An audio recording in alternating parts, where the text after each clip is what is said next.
What's up, everybody? Welcome back to another live broadcast of the Engadget podcast. I'm senior editor Devindra Hardwar. Today I'm joined by our reviews editor, Sherlyn Lowe. Hey, Sherlyn, back from vacation. Guess who's back? Back.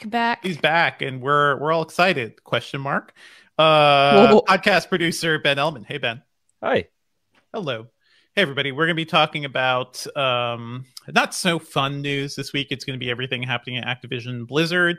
Jessica Conda is going to join us for that. So, yeah, we will fit in some fun tech news as well. But this is the biggest news of the week. And we got to talk about what's happening at Activision and the gaming world at large. So stay tuned for that. Do we want to shout out people in the chat room? Thank you, everybody, for joining us live. I see a couple of regulars, or at least familiar names. We've got Dhruv Karmokar and Gabriel, who are both names I've seen before. There's Toon Boys, Lucas Tang, Mubin Dean, Ethan Nguyen, and SOS. Hello, thanks for joining us today. SOS Hello. says, hi, Mom. I'm sure your mom is also watching. Yeah, exactly. That's a cool mom. Yeah. Yep. Watching the Engadget podcast. My favorite thing with geeky events in New York is seeing like moms bring their teens, you know, because they don't want the kids to travel. So it's like, so the moms come to like the geeky events. I'm like, that's nice. Nice that you're doing that for your kids. Dhruv asked if we're going to talk about nothing. Yeah, we also have other news in addition to Activision Blizzard. Yeah. So Sherlyn is very good about talking about nothing. So that's all you, right? This is true. It's one of my life skills. Yeah, that company, I don't know what's going on with that company, but hey, they keep releasing stuff, so we're going to keep talking about them. Oh, there's a Danny Hardwar in the chat, as well as a 3N chat. Oh, really? Yeah. Hi. Your actual brother? Wow. My actual brother. Everybody is here listening to us chat. Oh, hello, dang. everybody. Okay. Be kind in the chat. Let's get into it then. All right. And just so you know, folks, we're going to record a little out of order this week because Jess is in Arizona. So we try to be kind with her time zone. So she's going to join us at 10:30. We're going to dive right into some other news and then wrap back around to the Activision story. So do we want to, let's do the normal podcast intro and then I'll restart for Jess. Yes. And that's good. Okay. All right. Recording looks good. Although, that's good. My levels have been all over the place. Okay. Yeah, mine looks Ready fine. to go. Okay, let's go in 3, 2, 1. What's up, Internet, and welcome back to the Engadget podcast. I'm senior editor Devindra Hardwar. I'm reviews editor Sherlyn Lowe. This week, it is all about Activision Blizzard and the litany of complaints against them as a company, and we'll be diving into kind of what all that means for the gaming industry at large, but specifically what the hell is going on at Activision Blizzard. And we'll be chatting with Engadget's Jessica Condit about that. As always, if you're enjoying the Engadget podcast, please be sure to subscribe on iTunes or your podcatcher of choice. Leave us a review on iTunes, and you can always drop us an email at podcast@engadget.com as well. Join us Thursdays, typically around 10 a.m. Eastern on our YouTube channel. You could join us for the live stream there, join in on the chat, maybe ask some questions because we do some Q&A. And it's generally a fun time. We've got a lot of great regulars, so join us. Okay. Opening. Yeah, and then I guess straight into the metaverse. Yep. Let's move on to some other news. And I think the biggest buzzword in the tech world right now, metaverse. Sherlyn, tell me, what do you know about the metaverse? When I say metaverse to you, what is that, envision? I just want to get hype about Marvel and the multiverse that they're building up. So I'm just like, my brain jumped right there. Yeah, but it's not exactly the same, is it? Metaverse. Tell me about this metaverse you're talking about. I mean, the idea of the metaverse, like that's the Neil Stephenson thing, right? Like going back to Snow Crash, right. The idea of a digital world that is like simultaneously existing alongside the real world. And it is something that we've been kind of building towards over the past couple of years, especially with the rise of AR, or to a lesser degree VR, more AR, digital overlays over the world. Pokemon Go, you're playing a game where Pokemon are like at physical GPS points. So Facebook, a company that's really been at the forefront of a lot of this, basically is positioning itself now as a metaverse company. They want to be a metaverse company in the future. They've said that its next products, the next hardware they're building, are the AR Ray-Ban glasses, the smart glasses they've mentioned before. There's an interview at The Verge, and Zuckerberg has talked about this stuff around the latest earnings call too. But I just wanted to shout it out. We'll have to devote a whole episode to this eventually. For sure. But the idea is that, Facebook wants to be everywhere, but also every tech company wants to be everywhere. I saw Microsoft talking about a cloud metaverse, during their earnings call. Every tech company wants this because I think the idea is that the metaverse is the world beyond the internet, right? Right now you have the internet. It's kind of siloed. You have to be on a device. You have to be connected to it somehow. The idea of the metaverse is just you're hanging around at home and, a floating ad will just, walk around your living room or something. And maybe you'll get some discounts or something for that. Horrible. The worst horrible use case you jumped right to.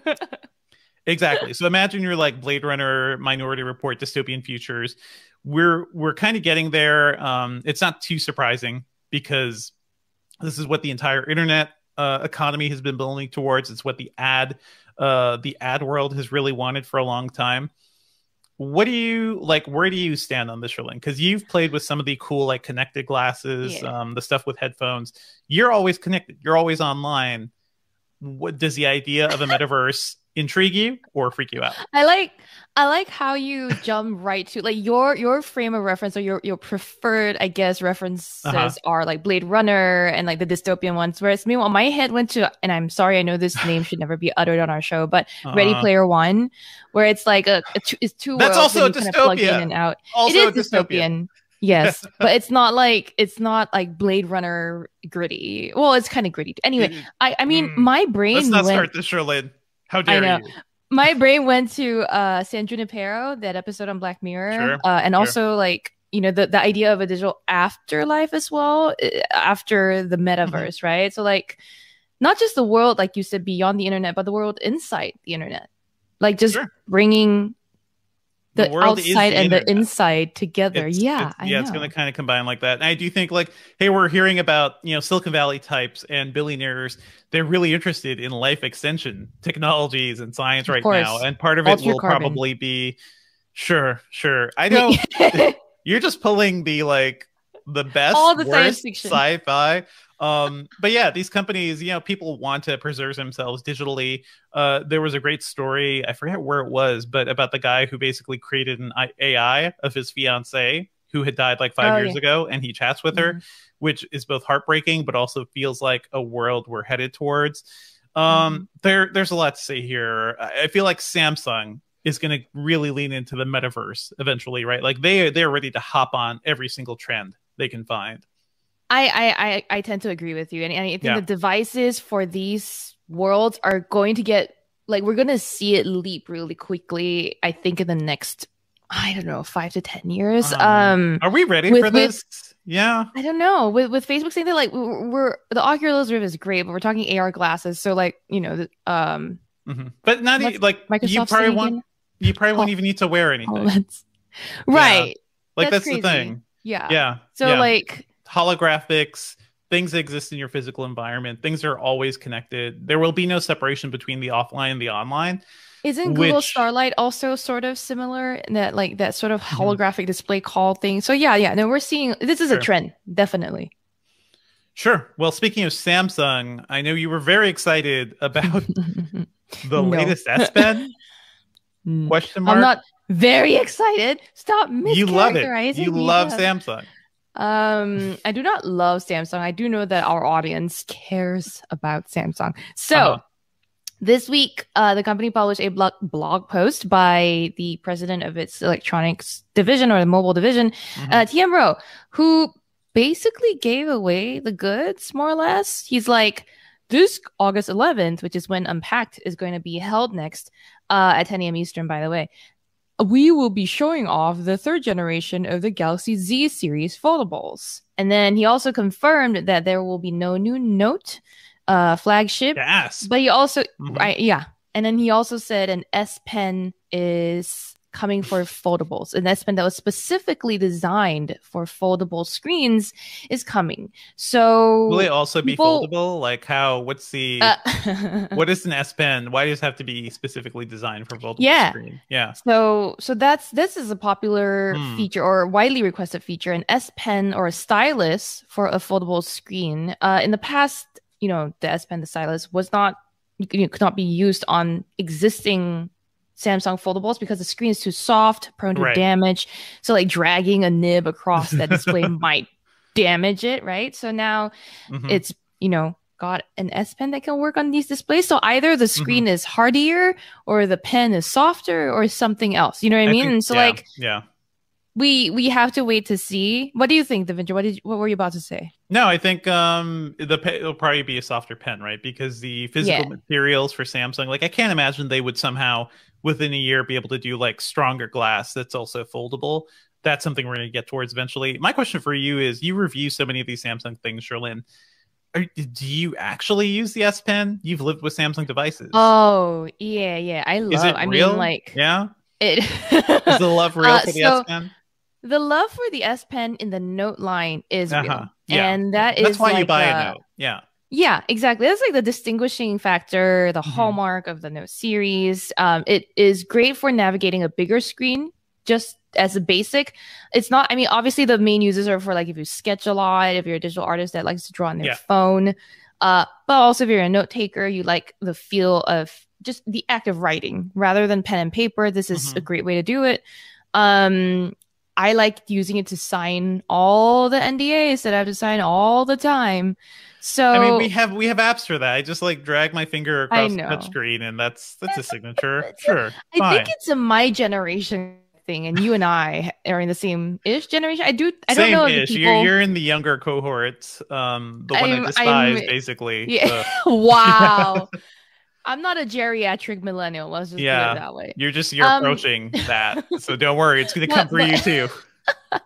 I will say but okay. So the reason the Note series S Pen is a little bit more useful is because it has that onboard slot for the pen. Right. And so you have it with you basically everywhere, every time you need it. Whereas when Samsung brought S Pen support to the S series flagships earlier this year, they're separate. They're not hosted anywhere directly on it. It's carrying a separate accessory. Just put it in your front pocket, that's the style. You're gonna break it or lose it. I don't even, if it's not on board, it has to be on board. Exactly. So I highly doubt that the S Pen for foldables will have an onboard slot, right? On these devices. We'll see. But it could be like half size, like one of those half size pencils, maybe, and then you're something like a stubby little if you're old enough, you'll just remember when you had to sharpen a pencil until the very end. Like then you're still trying to use it. Oh man. Giving away my age here. But the other thing I think too is like why, maybe S Pens in future won't be that popular because there's a whole generation of people who grew up whose primary means of writing was not a pen or a pencil, right? Like that act of writing they don't even teach cursive in schools anymore, apparently. I'm hearing that. I think back to like, when was the last time I put pen to paper in like an extended way to like take notes and stuff? And it's been a while. But honestly, I do miss it. The act of doing that, you kind of like retain information differently when you do that. So I don't know if the same thing will happen with a stylus, but I'm interested in seeing any. Yeah. It's not like a big enough canvas, right? Every time I feel like I need to sort my thoughts out because I have like this mess of a brain, I'm like, get me a A3 sheet of paper and a big pen and rulers, and I'm going to draw it all out, right? Like, or I mind map in the past. And so like, I don't think you'll ever replicate that real experience because there's things like palm rejection that like make it a little hard to use, but it might phase out, right? Because if people stop doing this, they might not need the pen experience anymore. This is all like speculation and me thinking about and being sad about our future generations. And is there any other news we can expect from Unpacked? So new Z foldables, sure. Yeah, so we know. So we're confirming that we'll see the Z, the next Z Flip and Z Fold, which by the way are in their third generation. We are not seeing a Note. We'll see the S Pen. We already knew we were going to see the Galaxy Watch running Wear OS by Google and Samsung, and based on leaks, and also some of the like images and Samsung's own like app updates too, right? We have a pretty good idea of what to expect, which includes Galaxy Buds 2.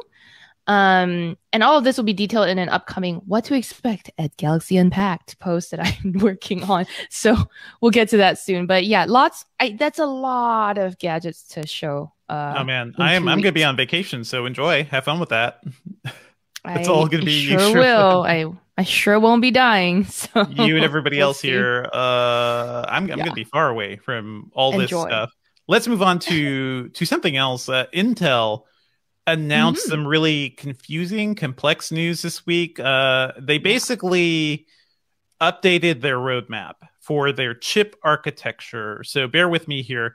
The big thing is that they've changed the way they're talking about their node architecture, and these are the things powering the chips, right? So like these the upcoming 10 nanometer Alder Lake processors that we're expecting later this year, those are kind of their hybrid chips. They had this node called SuperFin Enhanced, which talks about like just the way those transistors are put together. Now that's going to be called Intel 7. Okay. Intel 7. All right. Bear with me here now. The 7 nanometer chip, Rocket Lake, which we're expecting in 2023, that architecture, that node has been renamed to Intel 4. Are you noticing something here?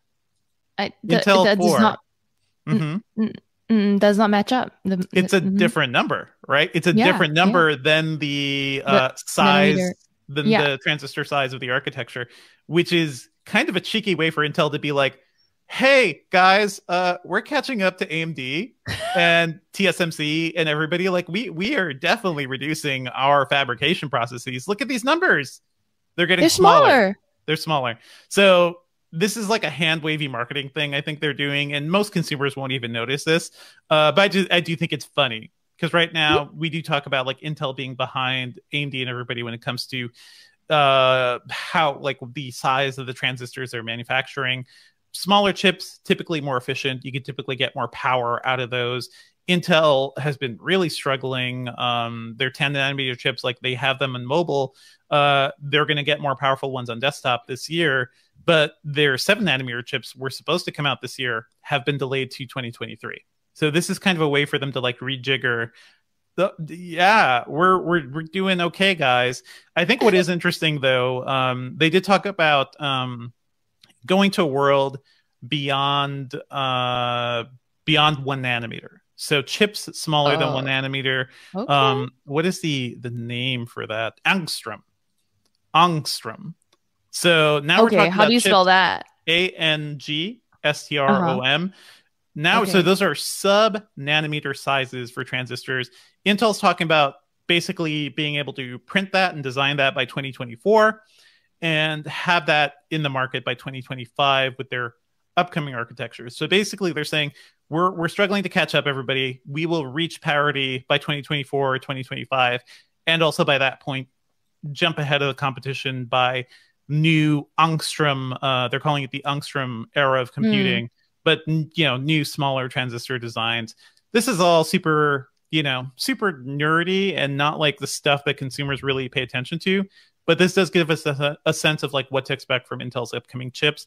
And Sherlyn, I know like you follow the chip world too. They announced their plans to become also a fabrication company, a company that can actually build chips for others too. They announced that their first customer is going to be Qualcomm. Do you have any thoughts about like what that means and where Intel's going? I saw the headline on our site and I gasped. I was like, oh, heavens! I like clutch my pearls. Sure. Because the rivalry between Qualcomm and Intel in the past has been so intense that like I'm like, all right. I mean, like not intense in the sense that like there's been any real fight lately, right? But like Qualcomm's dominated the smartphone chip market and Intel's on laptops. But Qualcomm was coming for Intel, and this is just like, okay, so your relationship's going to get all kinds of weird. Or is Intel going to kowtow to Qualcomm in a way? Like, I don't know. That was what got me. I also saw this as kind of a way for Intel to continue to survive in this market. Like, I mean, not that it's doing badly by any means. This is a company that still makes a ton of money, but it has been seeing a lot of competition across all its like branches, right? And Like mobile they've seen level chipset, etc. a lot of delays too. I think like that's the thing Intel can't get away from. They just swapped the CEO. I think their lead chip designer also changed up recently. So they're trying to be better because all these other companies are just like moving so quickly. We saw news yesterday. TSMC just got approval to make 2 nanometer chips. You know, and Intel's out here 7 nanometers in 2023, maybe. Cross our fingers. Yeah, I just find it funny that they're like the day after. I mean, TSMC is like, oh, 2 nanometers, and then Intel's there like, we're thinking beyond 1 nanometer. We're thinking smaller, and then like that's gonna happen in like 3 decades from now. We'll see if our entire world is not underwater by then. I cannot think ahead or to in 2025. Space. I don't even know. So hey, Intel's changing things up. We'll be keeping an eye on all this. Let's move on to like news we can actually hear and feel. I know things you're excited about, Sherlyn. No. I just want to bring this up because people who listen to us are pretty interested in this, right? Nothing, which is, if you recall, the hardware company that was started by former OnePlus director and OnePlus co-founder Carl Pei. They've officially unveiled the first product, the Ear One wireless earbuds. Now, we've talked about the Ear One over and over again. I don't want to go too much into detail here. It's, the thing we've really learned that are new are the price, which is just $99, which is really nice. That's not bad. The transparent case we've already talked about in earlier episodes of this show. You can get it in the US, Canada, and the UK, and like some 42 other more countries on August 17th. And some special features are like an 11.6 millimeter driver with software and hardware from Teenage Engineering. They make portable music creation tools. I love the name of the company, Teenage Engineering. All they do is build like cool little bits of electronics, like little gadgets. They are also like, I think behind that, was it the Play Test, that little handheld with the crank? They're also helping with the design Play of that. Cube? No, not Play Cube. Test? I can't remember the thing. No, wait. I'll check it out. Yeah. But mostly because Nicole just did a hands-on with it. Yeah. I know. It's like on the tip of my tongue. That's one of those moments. Back to the Ear One really quick while you find that name. There's 2 options for active noise cancellation. You've got light noise cancellation and you've got maximum ANC. And then there's, the typical stuff you expect from earbuds, but not really at this price. You have nothing saying that it has clear voice technology to reduce background noise and wind sound. And then you've got Find My Earbuds. Like everybody else, by the way. Like that's something it's typical features. Yeah. Every earbud has. I'm thinking of the Playdate, by the way. So Nicole Lee at Engadget just did some hands-on with that. That thing looks really cute. I'm looking forward to playing with that. That is from Panic. So another product Teenage Engineering has helped with. Yes. Teenage Engineering is all over the industry right now too. Their name is popping up everywhere. Anyhow, the Nothing Ear One officially announced with the availability and price. So there you go. Now in wireless earbud world, there was another launch. Master and Dynamic, for people familiar with the space, I guess, are also a pretty well-known name. And it has launched this week a new sport earbuds for $350. Man, we're on the other end of the spectrum. $350. So I know that's the last thing I want with sport earbuds. I want those things to be disposable, please. Yeah, I don't know. I mean, I use my Pixel Buds at the gym, and they're pretty disposable decent. earbuds. Yeah, they're cheaper. They're much cheaper. Yeah. So the MW08, the Master and Dynamic MW08 Sport, have excellent sound because, this is a good audio brand. And then, 12-hour battery life as well as improved ANC. The case, the charging case and carrying case is made out of Kevlar, apparently, or covered in Kevlar. So it's scratch and shatter resistant. The buds themselves are also scratch and shatter resistant. So they're hardy. They're not disposable. Resistant? I mean, okay, sure. Apparently, with sapphire glass, I don't. Why is there glass on my earbuds?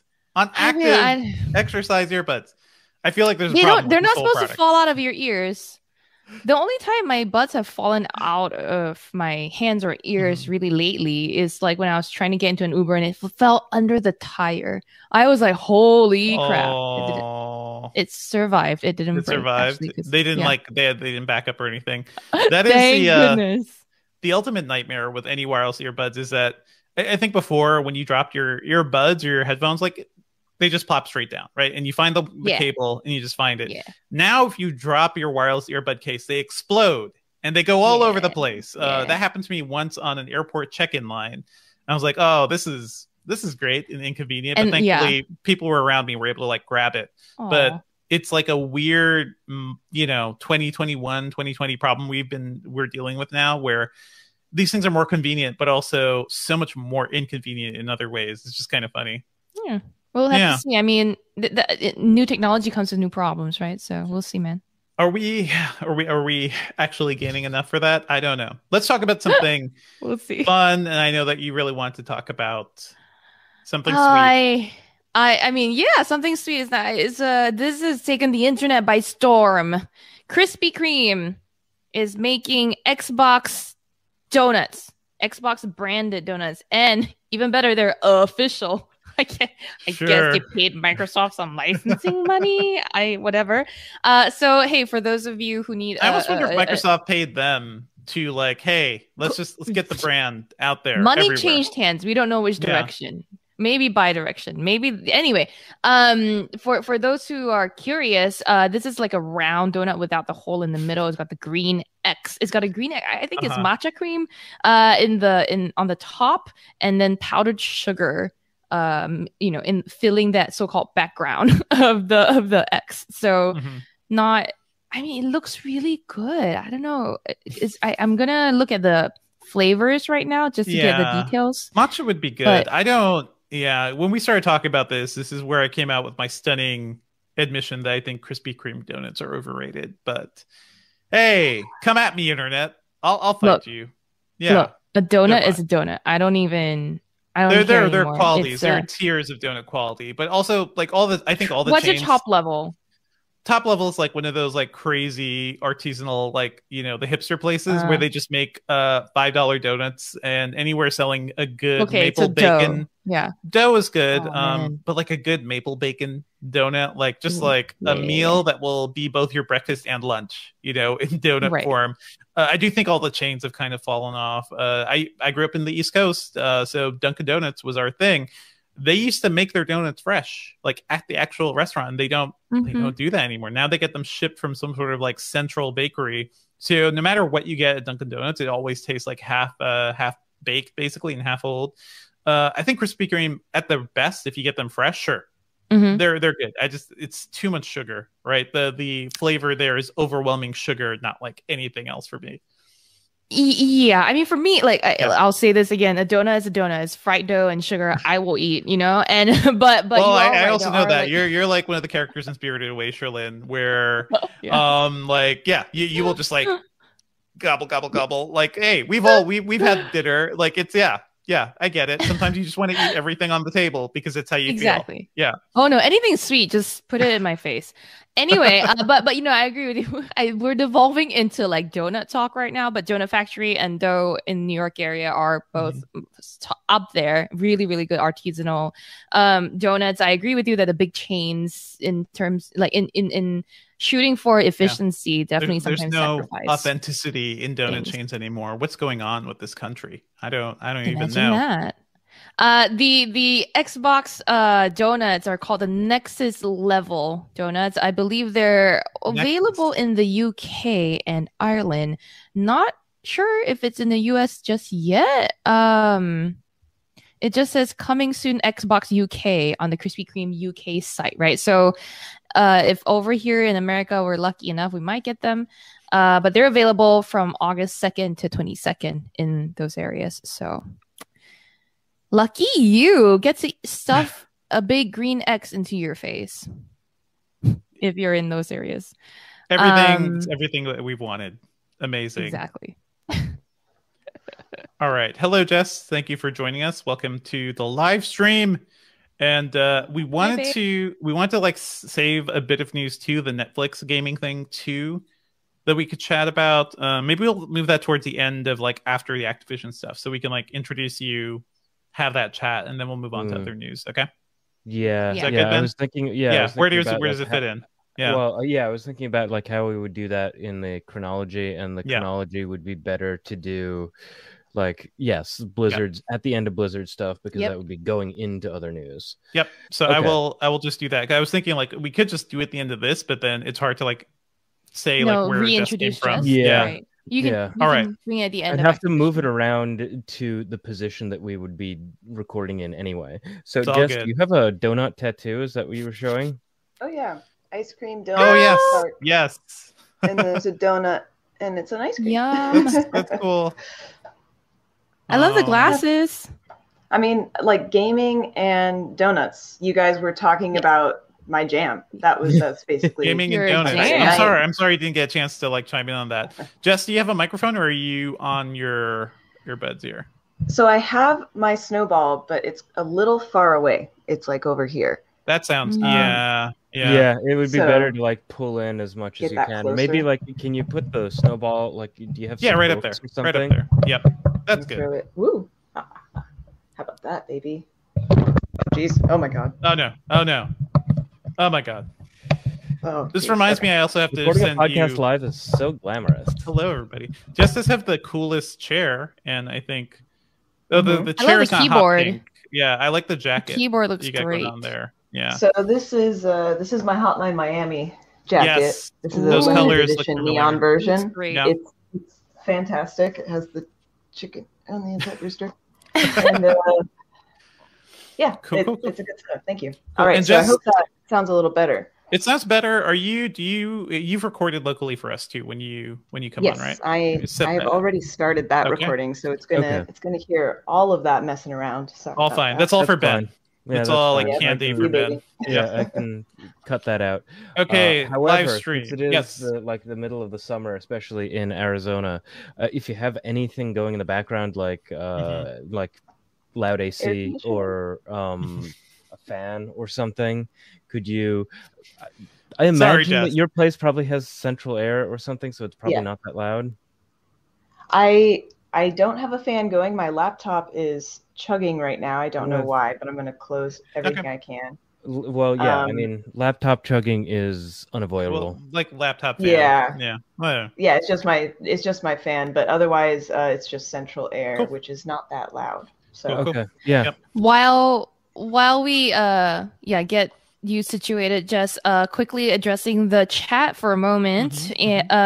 Gamer.extreme asked, "I'm here for Activision news. How long do we have to wait to hear it?" Well, we're about to start, so hang in there. Mhm. Viking Gamer asked the same thing.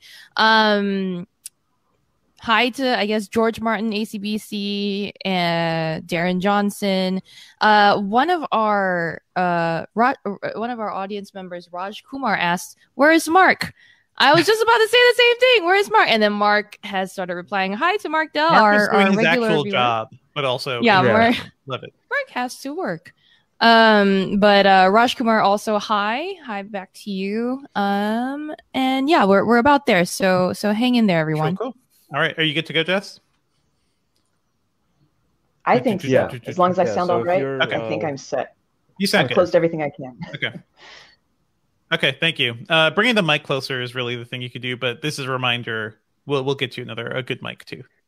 That would certainly help. Okay, I know. I need to just. so I'm I bringing need us to just back ask to. Aaron and be like, "Yo, I'm gonna do this." I think, Yeah. that's a whole conversation, but I do think there is some new hardware coming your way. We will be introducing this. So basically, folks, in the live stream, I'm just going to introduce this as if it was our first segment because that's what it's going to be in the audio podcast. So just bear with me here for a second here. Okay. So let's move on to all of the insanity We happening. wouldn't be moving on. This Oh, would sorry. be the first segment. Yeah, I know. He's moving on from the intro, I I'm guess. moving on but- from the intro. Okay, sure. Come on, producer. Okay. So let's get into all the insanity happening over at Activision Blizzard. And to help us break it down, it's our senior editor, Jessica Condit. Hey, Jess, how's it going? Hello, going all right? How you guys doing? Hello. Yeah, Boo-hoo. doing okay, but also feeling kind of crappy about the games industry and the world right now after reading these horror stories. Can you give us just like the basic setup of what's going on? Because I know this started with a lawsuit by the state of California, right?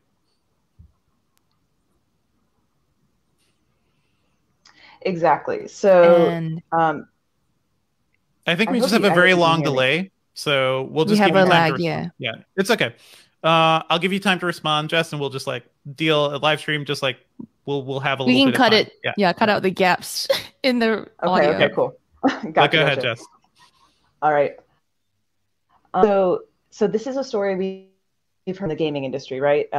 This is a story about a frat boy culture at a major game studio, sexual harassment, women just being treated in a different way than men, in an unfair way. Uh, Hmm. but the interesting thing about this is that the government agency in California has actually just filed this complaint. They brought this on. There was no explosive media story. There was no like Twitter storm that set off an investigation. Years it seems, and yeah, finally this has been filed, and Activision Blizzard clearly has some issues. The state of California thinks when it comes to, I mean, just treating Hmm. women as human. And God. one of the things that really caught my eye, which is something we see across tech and gaming studios, Mm-hmm. is the low amount of women in leadership positions at the Mm-hmm. studio. And like Activision only had men in the work. Women were paid significantly less. There were not women at the top. Women of color, in particular, are in the Mm-hmm. complaint. They're saying that this is a culture where you cannot progress. You're micromanaged if you're a woman of color, in particular. Yeah, this is again stuff we've heard before from Riot Games, from Ubisoft, from tons. I mean, EA, any of the major studios. This is something we know Hmm. about. This is kind of what Gamergate was tapping into. There's Mm. Gotcha. And we should say, hey, for our listeners, trigger warning for sexual abuse and suicide here too, because these stories get very dark very quickly too. Like there are some examples of things you're talking about, Jess, like the frat boy culture, things like cube crawls, when the dudes at Activision would just crawl through cubes. It sounds like something you do, you know, in a drunken college party or something, but apparently they were groping women during that.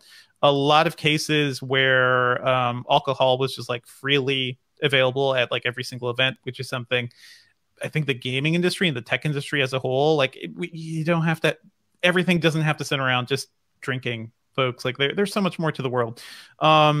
There is the case of an employee who reported, who said that she was, you know, she was feeling, what was it, bullied in a way, Mm. you know, throughout her time, and basically ended up taking her own life during a work trip with a colleague too. That, yeah, there's a lot of like things happening here, and it's hard to tell like what is the core of the grossness here. It typically comes from the top, right, Jess? Well, and that's the thing. And Hmm. this is why I think it's so important to point out the lack of women in leadership Yeah. roles at these companies. That's a huge, I mean, it's not just women, it's women of color, it's people of color, it's non-binary,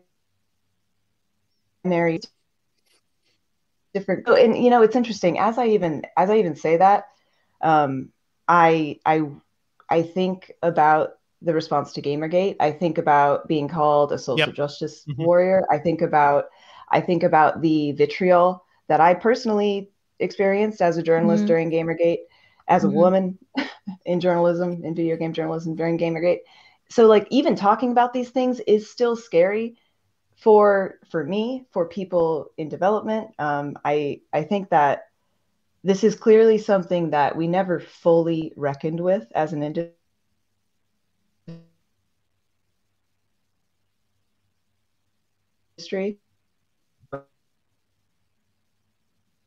reckoning. That was something that was like, that was a sign that this conversation's not over. That was a sign that that the Gamergate, the effects of that are still, there's still ripples being felt. But this lawsuit is a step forward. I mean, Riot Games, Ubisoft, now we have Activision Blizzard. This is progress. As awful as it is to hear about this is progress. It is like shining a light on the worst of the industry. And we'll say like the follow-up from Activision employees, initially it was 800 employees who called out the response in a public letter. I think that number actually went up to 2,000 as of right now. So the employees are talking out against it. There were plans. There was a walkout on Wednesday of this week after they announced that too. The numbers I saw was at least 50 employees, but I'm sure it's probably much bigger than that. Sherlyn, do you have any thoughts or things you want to add here? Because I'm sure you've seen probably some similar garbage during your time in media. Oh boy, there's a lot to unpack. If we want to talk about personal experiences, I think me and Jess have plenty of stories to share. If you know, from gaming for Jess and from being just a woman in tech for me. But I think after Gamergate and what Jess talked about as sort of a beginning of a reckoning a while ago, I was just like, oh, okay, hopefully, it's starting to improve, because I was seeing encouraging commentary all across things like Reddit and just the places I frequent. People seem to be more aware of the issues. People seem to be, and so the action of employees walking out and calling out the aberrant the bad response from Activision are good. It's actually heartening to see.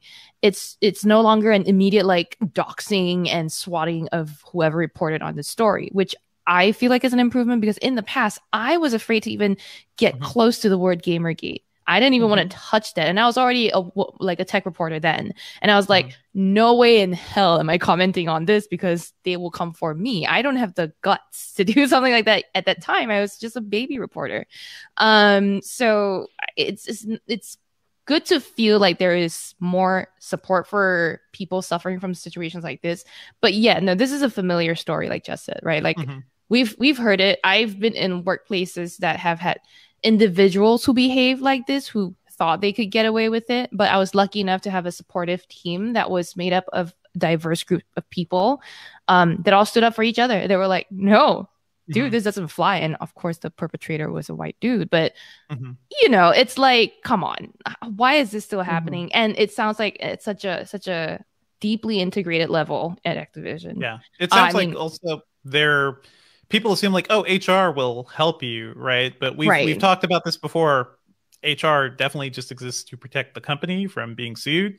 And if things are so bad where culturally, like even your top level executives are participating in this behavior and enabling it, HR's only thing is going to be like, oh, how do we keep everybody, how do we keep the company good here amidst all this bad behavior? I don't know, Jess, if you had anything you want to add on the HR side of things, because this is a failure of so many. It's gaming companies, it's tech companies, it's everything where HR doesn't back people up. I mean, well, like you said, it starts at the top, right? This is HR exists at different levels at every company. It serves different purposes, I think, even at every company. So I don't put the blame on HR necessarily. It's just, this is systemic. And how many stories do we have to hear? How many accounts of Cosby suites, Activision looking at you, do we need to hear before they're actually taken seriously? And I mean, this isn't the only way sexism plays out in the industry, right? Like, I feel the same way when I look at like the board members or the CEOs, the C-suites of Activision Blizzard, and it's just a bunch of white dudes. I feel the same way when I look at a lineup of esports teams and it's just a bunch of dudes. And there's no reason for women not to be in this space, except that we have been systemically pushed out and told that we don't belong. And this is, it manifests itself in lawsuits and actionable action, behavior by CEOs. But it's also like, this is what I mean. Like, I love esports. I love watching League of Legends. But every time those teams come out, I'm like, ooh, reckless, nice. But then I'm like, wait, where are my ladies at? You know? And I feel it every time. And I think that's something that's it's just been a constant in my career in video games, is looking at these companies and being disappointed at just the breakdown of what I see. And then people just denying that it even happens, and that over and over again. It's I mean, how do you trace this, right? What is the root cause of this? And you have to look back at like the way so much of our culture works, the way like misogyny just like is kind of at the root of major industries, right? You look at what happened with Hollywood, and the Me Too like movement was all about just Hollywood directors being absolute garbage.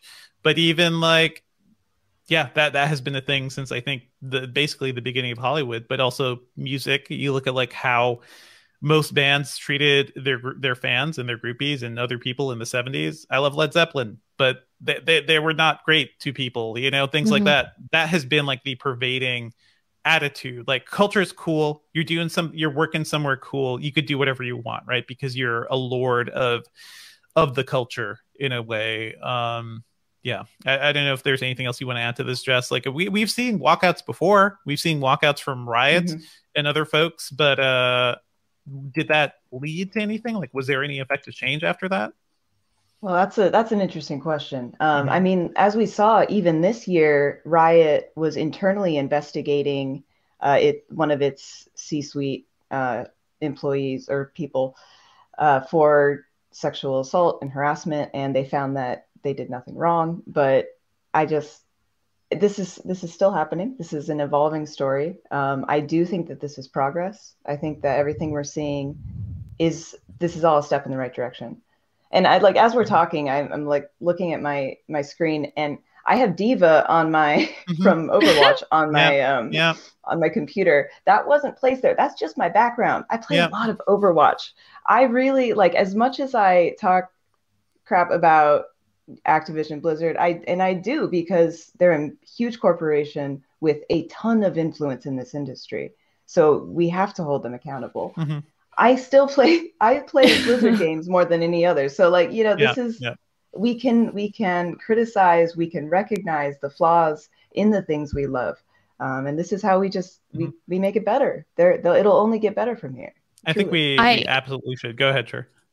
Yeah, I was gonna say, I have like personal connections with this, in the sense that like everything you guys were saying, right? Like, not just systemically in the industry, but even in gaming culture and in society, right? Growing up, my cousins, I had like 9 or 10 cousins, mostly boys. 3 of us were girls, and this was like, I don't know, in the early 2000s, and there was maybe 1 Xbox or something, so only 4 people could play at a time. It was always the boys, and it was always like maybe 1 or 2 of the girls could play at a time, and it was never me. So the one girl cousin that got to play has since grown up to be a bit like, you know, a little bit like proud of the fact that she games in an odd way that doesn't seem and feel welcoming sometimes, because like now when we're all adults and we're still talking about games, you know, I'll occasionally get comments like, oh, do you even play? Like, you're not a real gamer. Why are you using Discord? That sort of thing. And I'm just like, I don't think that that's necessarily the right approach. So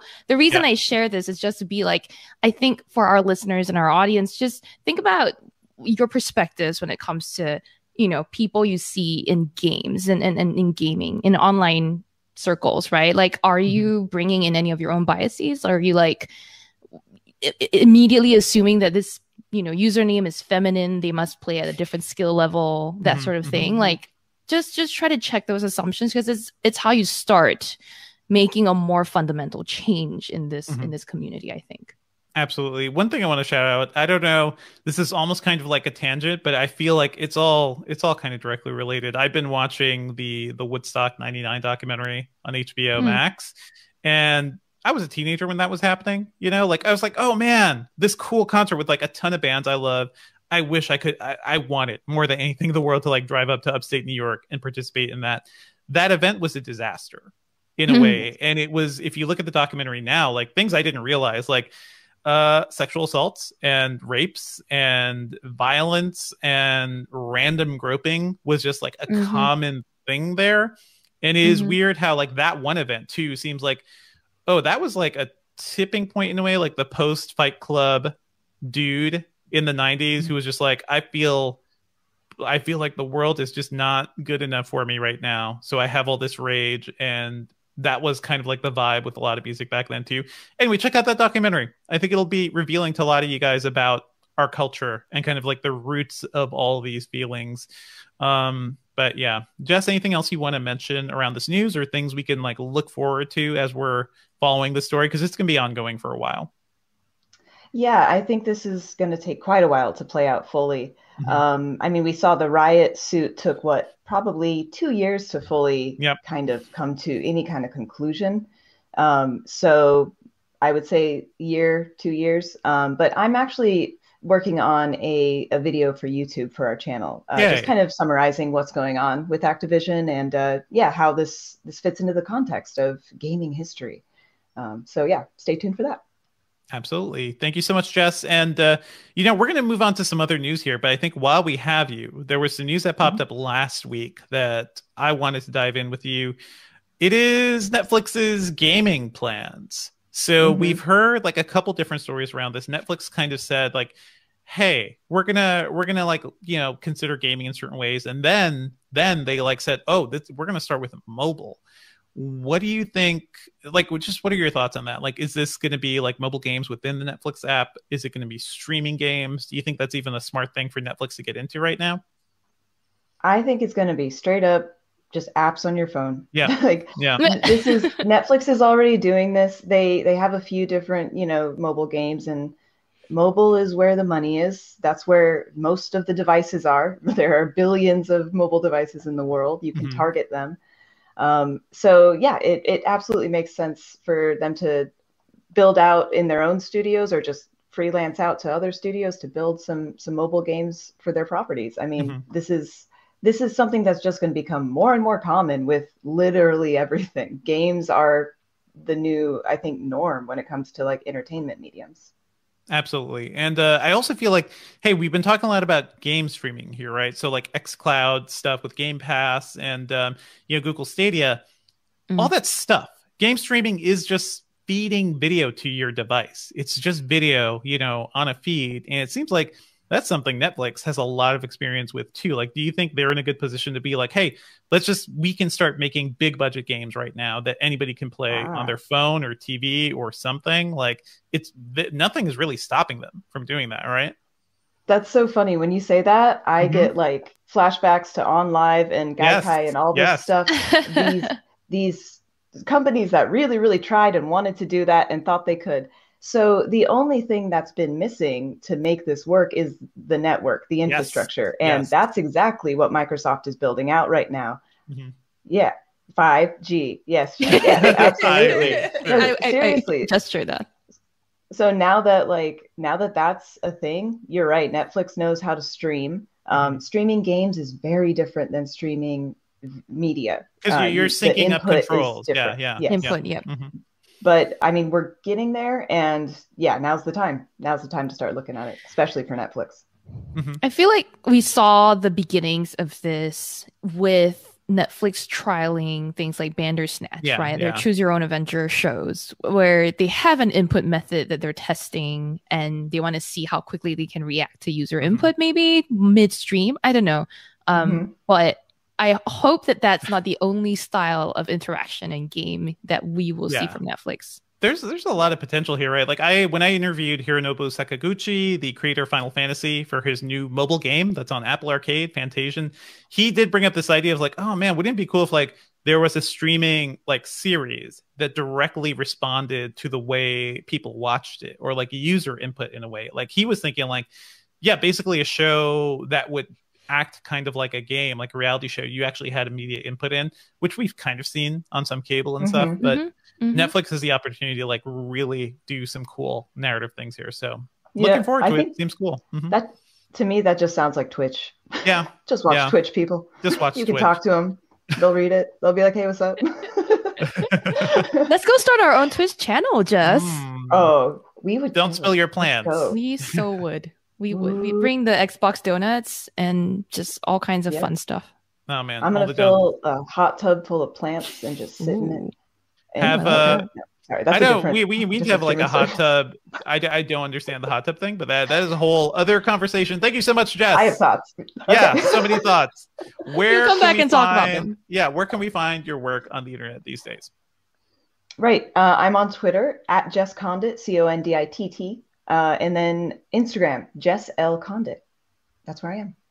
Thank you so much, Jess. We will definitely have you back on, like as we are talking more about the Activision stories and whatever else is going on in gaming. And let's move on, folks.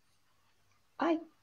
Bye. Oh no, All hang right. around, Jess. We got Q&A. Okay, yeah, we we'll do. might have Okay. some Q&A. So this is actually getting directly into. I was just talking with Jedi Mind Tricks in the chat, and Jess, you probably know much better than I do.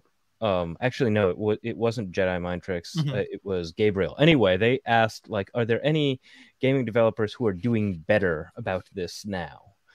Yes. Places that are good, and the one that I came up with is Supergiant Games. Sure. The No Clip Yes. documentary that I saw about the Yes. whole development cycle for Hades. Bless them. Like there is no crunch. It seems like there are so many people who are very happy with working there.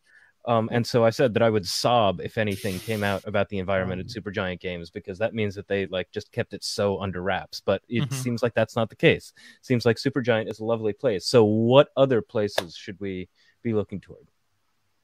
Yeah, I think you're on the right track in terms of like smaller studios. It's going to be at these independent to AA studios. That's where I personally see people really trying and being aware of this stuff. The one that jumped to my head is Young Horses. That's the Octodad and Bugsnax studio. Yeah. I believe they're transitioning to a 4-day work week. But Phil Tibetowski, I did an interview with him fairly recently about Bugsnax on the site. But like, he's got it right. He knows how to make games. He knows how to make money making games. But he also knows how to take care of his people and like just provide that balance. So I think a lot of indie studios, Supergiant is a great example. Absolutely. Yeah. It just seems like Amir is such a sweet guy as a CEO, but let's not get too fawning. Let's cross our fingers. Yeah. Your heroes will disappoint. Yeah. I think there was a couple of people who brought this up in the chat. It's a prickly topic, and maybe people feel like we want to avoid it, but I'm just going to talk about it anyway. Ben and Dev, you've both addressed sort of this. Some people in the chat, not all, were like, why are white dudes a problem? Now, I let's put it out there. I've recently come to a realization that I'm going to explain to y'all why now. It's not that white dudes are a problem. White dudes are fine. It's more that like that combo of being white and a dude is like, it leaves you with no room for having ever been like discriminated against for something, right? Like if you're a woman, you might have been discriminated for your gender. If you're non-binary, like a cis white dude especially, right? If you're non-binary and your sexual orientation is you're not heterosexual, you will have understood what it feels, or you have personal experience anyway, to feel different from the norm, right? And that's kind of why there's a blind spot if a group is filled with predominantly white dudes, because sometimes not having had that life experience means you don't understand what it's like. I'm not saying that all white dudes are evil. None of us are saying that. And we're not saying that just because you're a white dude means you're going to have that blind spot for sure. You could be a white dude and be very understanding of what it means to be a minority person because you've made the effort to truly understand. Now, you can never have the exact same experience as anyone else. It's different That's from just knowing. life. Yeah. Right. It's totally different from knowing, but you can have the humility and the ability to like create a safe environment for others. But again, without that firsthand experience, it means that you're less likely to have that front of mind understanding of what it means to be a non-mainstream person. And I think that like Ben, you sort of like brought it up when you answered in the chat as well. But... Yeah. I mean, okay. So 2 points. One, like it honestly took me a long time as the only person, as the only white man here. A minority. But it honestly took me a long time, and it did irk me, like the idea of white privilege, all of that did irk me a lot, because I was like just getting started when this really entered the discourse. I was just getting started building my career in media, a difficult industry, and I was like, damn, okay, I don't really feel like I have, you know, the road totally paved for me. But the thing that I came to realize is that, okay, privilege is, you know, a weird word to use for it, but I think that in a lot of cases it's benefit of the doubt. You get the benefit of the doubt way more often than other people do. So people will assume, oh, that's a good person, or, oh, they're capable of doing, you know, whatever, even though we haven't seen them do it before. You get the benefit of the doubt a lot. That's really important. The other thing that I said in the chat that I think is worth saying again is think about America as if it were an MMO. Debuffs stack. If you are not white in America, you have a debuff automatically. If you are both not white and you have something else going for you, you're a woman, you're a non-standard, non-mainstream, you know, non-cis gender presentation, that's another thing. Those two debuffs stack, and all of a sudden we're talking about intersectional thinking, but we're talking about intersectional thinking in the gaming context. Jess, what do you think about that way of explaining I love that. I love that. I mean, I think that's anything that can kind of drive home this message for anyone in any way. Because, I mean, I think what we're all saying is this is the same thing. It's like, white dudes, you're not working hard. You're working hard. That's fine. It's just, guess what? There are some people that have to work a little harder for the same shit. And that is often a lot harder. Yeah. A lot harder. And that's just how it is. And you can reckon with that and realize that, hey, we're not trying to take your stuff away. It's just about like, hey, why can't we all have that? And that's really it. Yeah. And two quick things from the chat related to that, right? One, ACBC has a very good point that's important here as well. ACBC was replying to Mark Dell that it's a culture thing because similarly in other industries where men aren't dominant, right? Fewer men apply to be nurses, for example, because according to ACBC, because our culture sees male nurses as not, in quote, normal, but it wasn't like this and it can change. That's what it is, right? That's why it's important to have like different perspectives and remember that like our preset biases and the way we see the world is not the way it has to be, the way it truly is. And that, by the way, speaking of that, that's also why a big reason why people look down on nurses, because you're not doctors and you don't have that expertise. It's interesting how those kind of intersect, huh?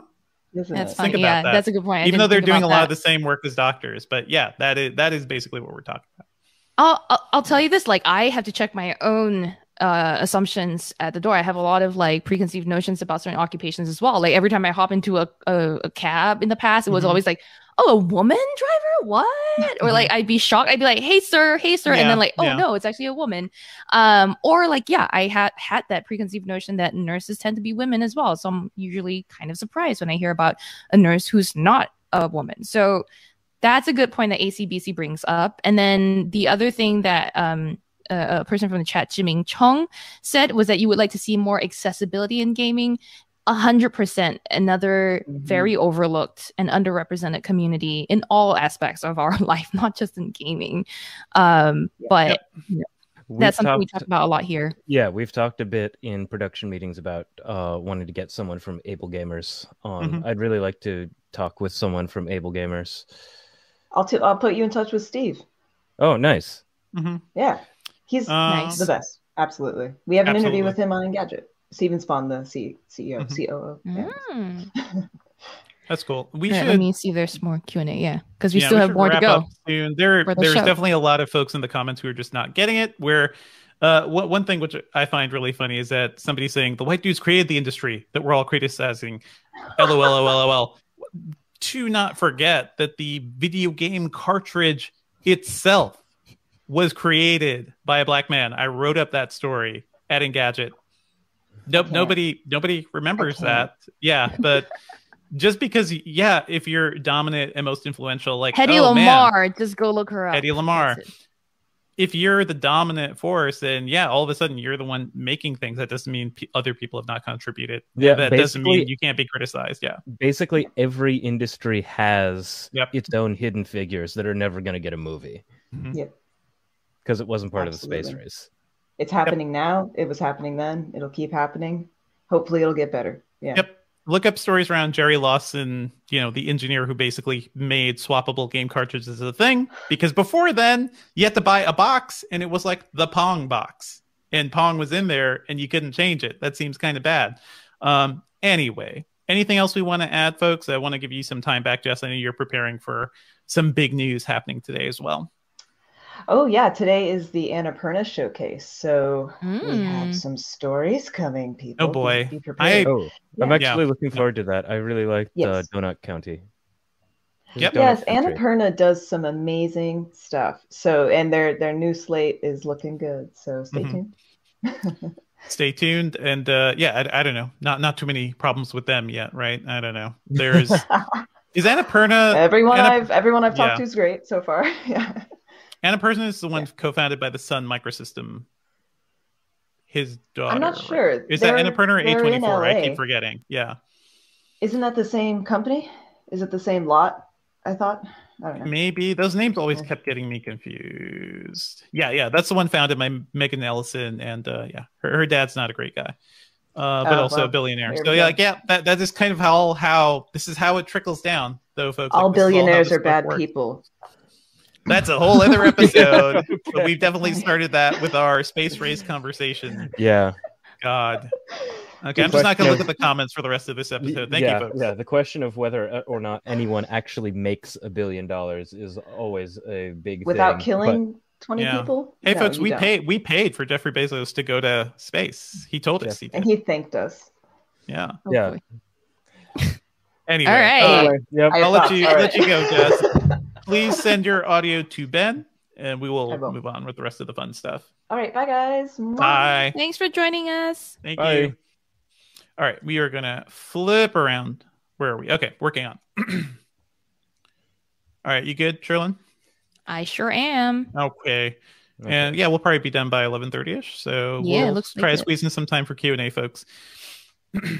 Let's move on to what we've been working on. I just want to quickly shout out my review of Intel's NUC 11 Extreme, which is a little tiny desktop. It's I don't know how tiny. It's 8 liters big. Like that is actually I would call it a chunky boy, because it is both smaller than a mid-tower PC, but bigger than like any NUC we've seen from Intel. NUC stands for Next Unit of Computing. This is their experiment to like create tiny little boxes that can have the power of a desktop computer. So sort of like the Mac Mini, but something that you can configure and build up over time.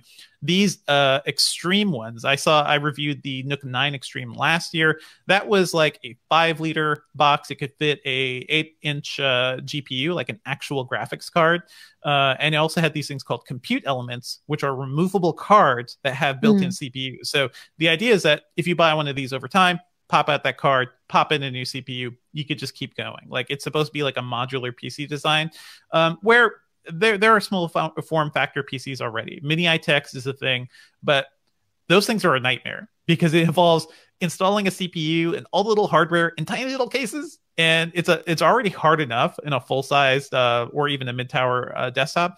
On a small case, it's impossible. So I'm not too big a fan of those things. I think Intel has like come up with a way to like really make this design work. This new one fits full size 2-slot GPUs up to 12 inches. So I fit an RTX 3080 in this case. You know, it was a tight fit, but I fit it. And it also had enough power. It has one of the new 11990 processors, I believe. And one before some of these only had mobile chips. This one is a desktop chip, though not as like hot as like Intel's fastest desktop chips. Basically, it's a really small box that's really powerful. But these things will cost a lot of money. I believe it's going to go for like $1,100 to $1,300, depending on the CPU you get, just for the kit. And on top of the kit, you have to add memory, OS, storage, GPU, all the stuff. So basically, you're going to add another $1,000 to that to have like a semi-decent system. That's a lot of money, but I do think like there are some people who like small form factor stuff, who appreciate having hardware that's powerful, that doesn't take up much room. So for them, like this is a really interesting solution, and I really dig it. I also feel like we're going to get to a world where more people are going to want like secondary computers, especially as we get into game streaming. You can stream games from one computer, but man, it sure makes life a lot easier on your system and your overall like hardware and management if you're like piping your gaming CPU over to another box that's handling the streaming work. So you're distributing the workload in a way. So I think that's becoming more common too, especially as people start to take streaming seriously. So I think in that way, having powerful small boxes could be really good. Anyway, check out my review. I really dug this one, even though it's incredibly expensive. Jess, yeah, Sherlyn, what is up with you? Yes. Sherlyn, what's up with you? I'm not trying to be Jess. I know. Well, no.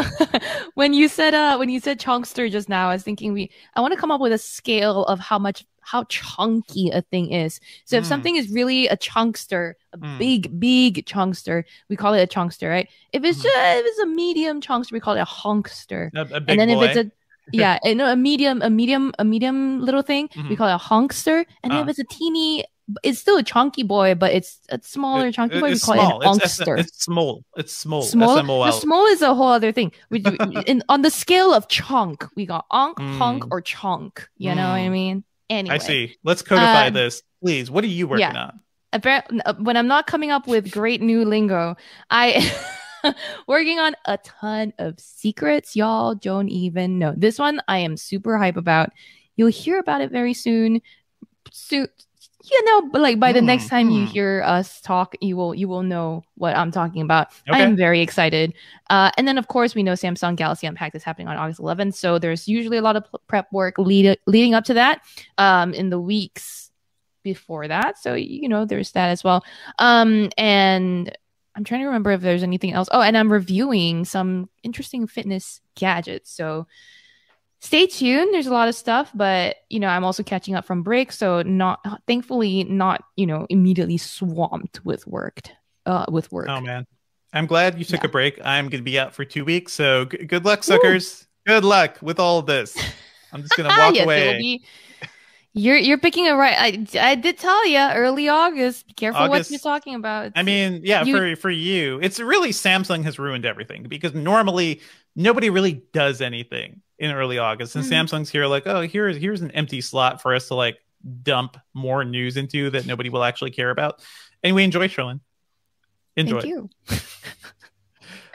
Okay, let's go on to our pop culture picks. What are your secret picks this week for me?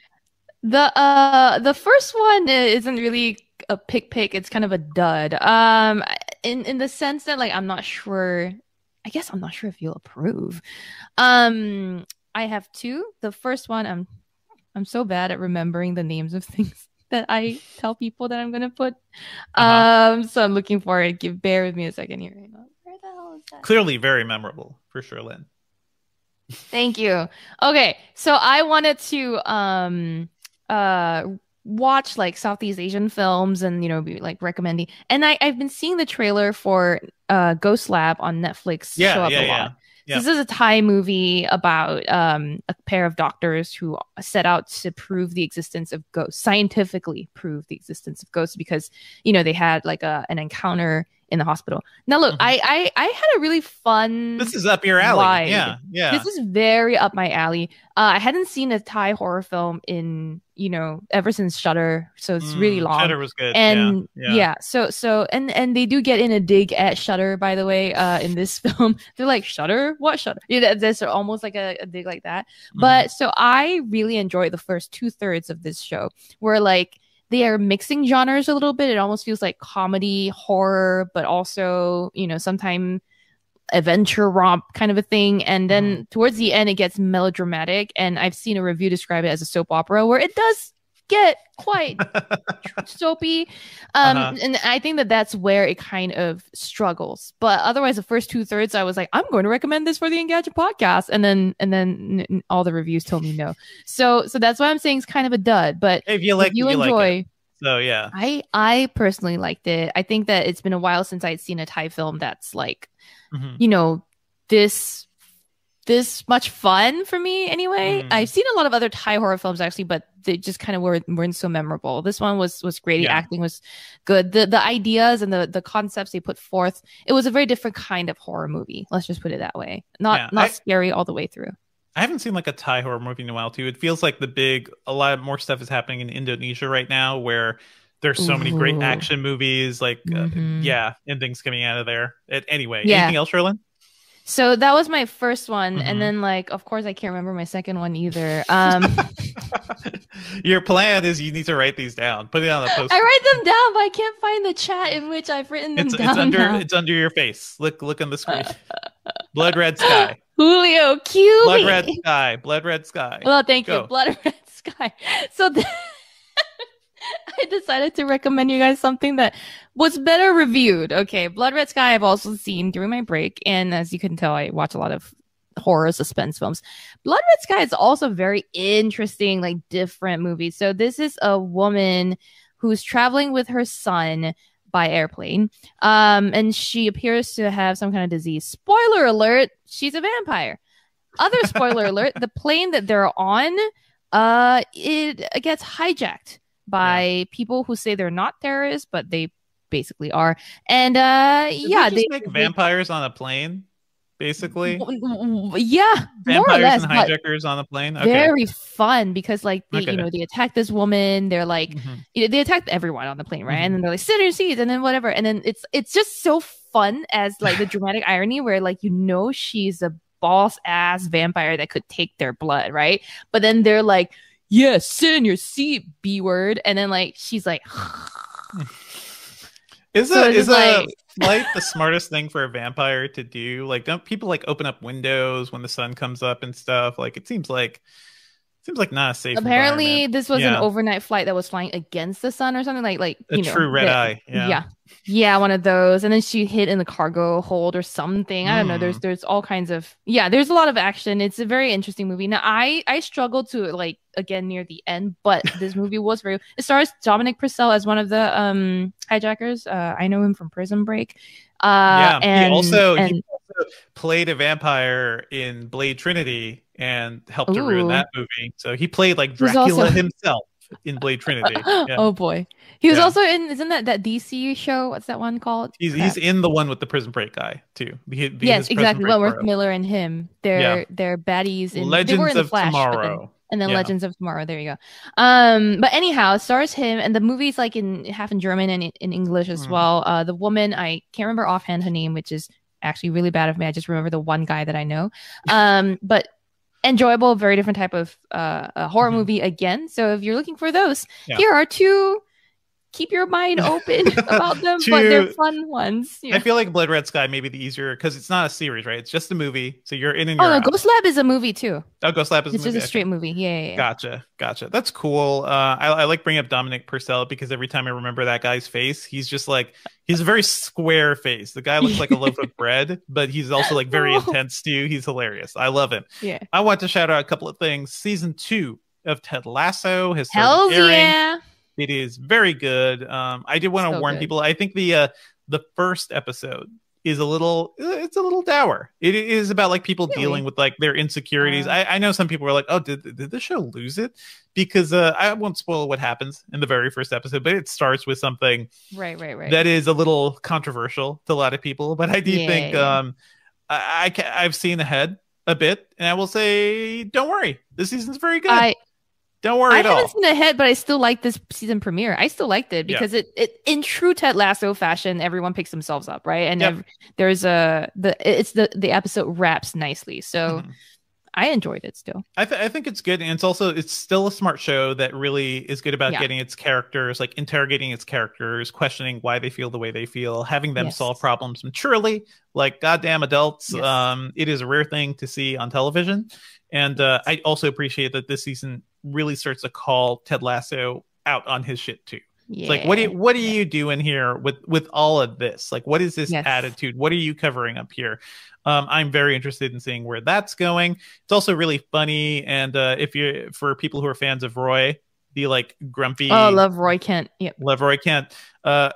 There's a lot of good Roy Kent content. Yes. Roy Kent content in this season. So I appreciate all that. This is one of those shows where I love everybody. I love all the characters. So Yeah. it is still going strong. Watch Ted Lasso, people. If our effusive praise of season 1 did not convince you, it is still going strong. So definitely check it out. It's on Apple TV Plus.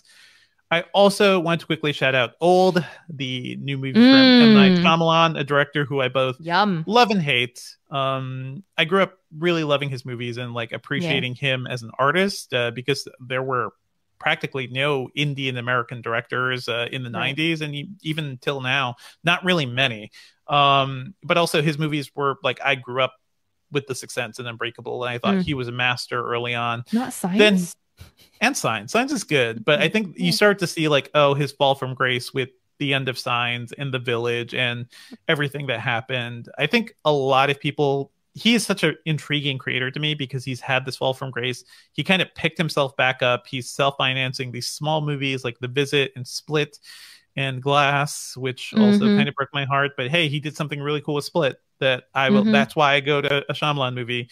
Old is a film about a beach that makes you old very quickly. That's the thing. It's based on a French graphic novel. I think it, you know, you kind of see the worst of his elements here. His dialogue is not great. Sometimes the way he positions characters and things is really robotic, but it also does a great job of like showing off his skills as a visual storyteller. The way some of these scenes go, I think, are very dynamic because of the way he moves the camera. It's really intriguing. It's a great thriller, and it's also deeply messed up. In many ways, it reminds me of like, it's almost like a Junji Ito story done as a live action movie, like things you've never seen before, which I will not spoil here, but be prepared. Maybe don't go in eating if you go see this movie. Yeah. So yeah, I reviewed it on the Filmcast, so you can check out my full thoughts there. I do kind of wish, like, this is one of those Shyamalan things where he ends up over explaining at the end. And if it had ended like 10 minutes, just end it earlier.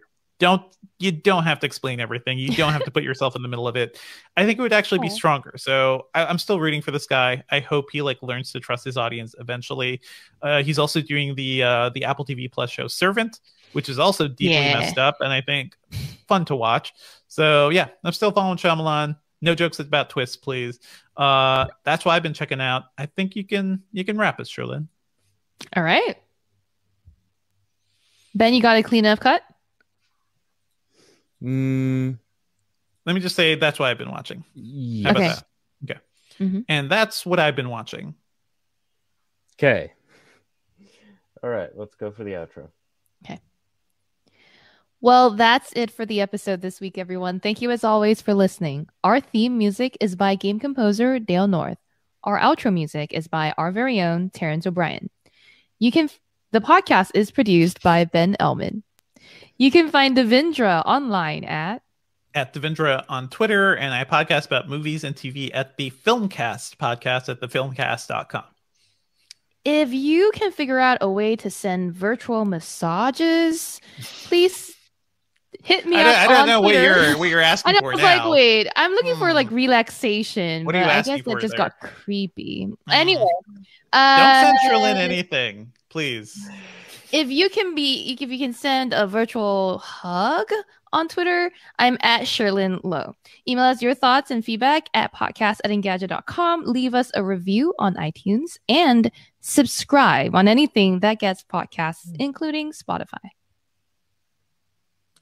Woo. Not sure if I'm going to cut the thing about virtual massages or not. I'm thinking it's up to you. There are certainly things that give virtual massages now, and I don't think it's what you're asking for, Sherlyn. So no. Not only fans. No. I think it's actually called virtual massage. Not only fans, no. Well, I mean, it's even more high tech than that. But ask the founders of Lioness about this. Well, Sherlyn knows. Sherlyn knows this. What is up, chat room? Hello, folks. Yeah, hi. So if anybody has any questions about, I mean, we're not going to totally re-explain what's going on with Activision. But if anybody has any questions about anything that came up during this episode, or general buying guide sort of questions, you can ask them now. I've also got stuff to show off. I could show this off. Oh, nice. This is the compute element.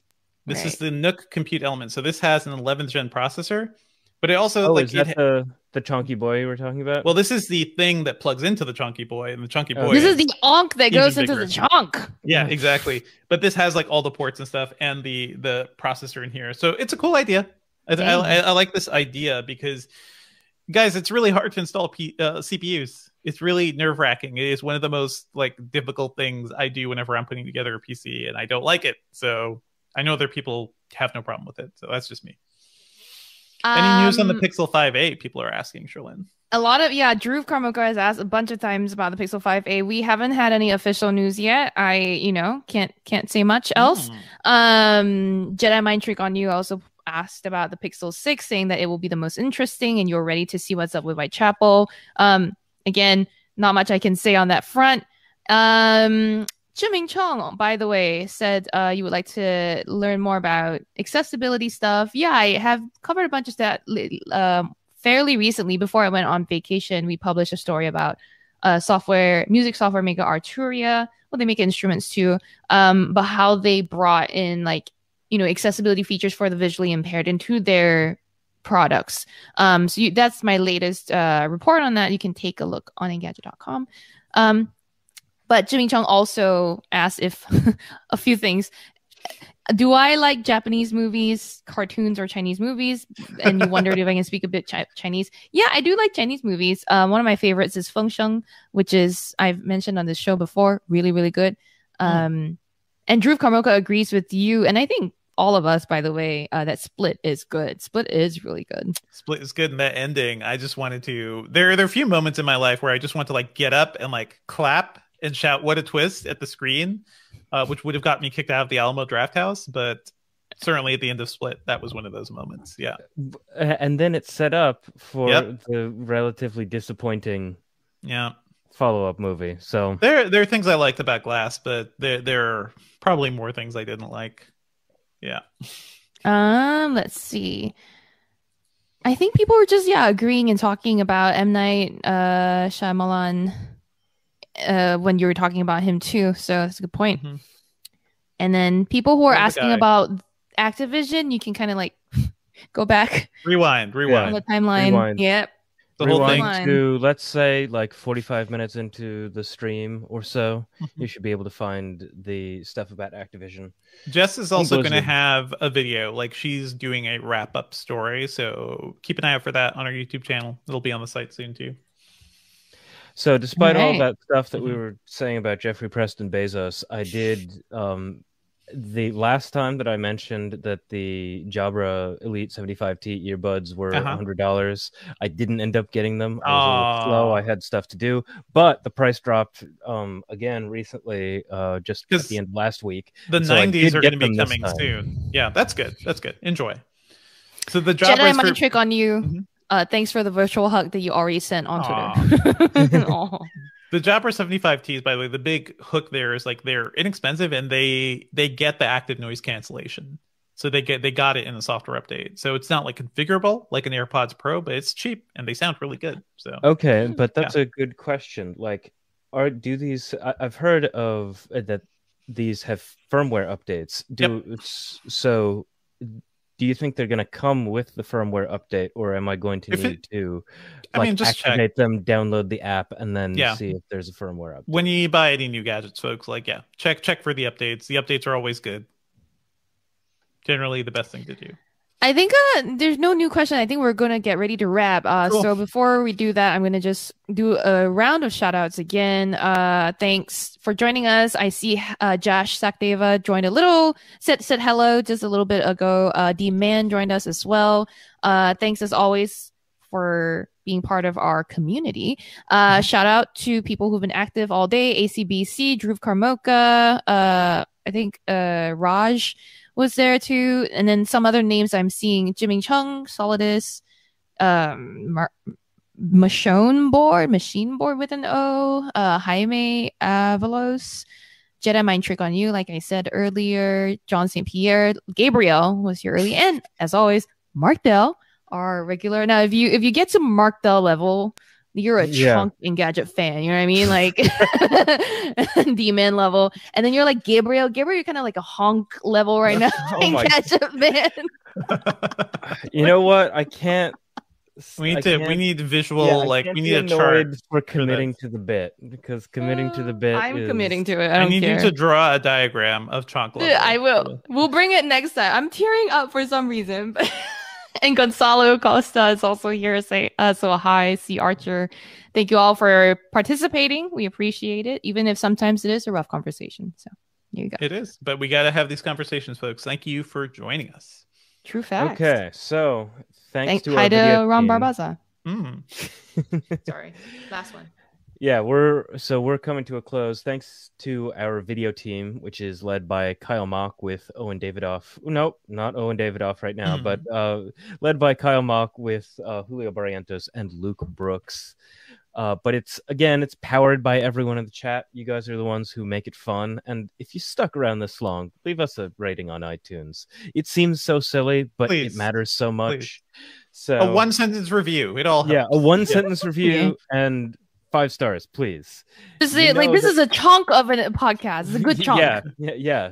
Tell us that we're a chunk of a podcast, but if you rate your Uber driver 4 stars, that means fire them slowly. So same idea applies here, and we'll see you next week.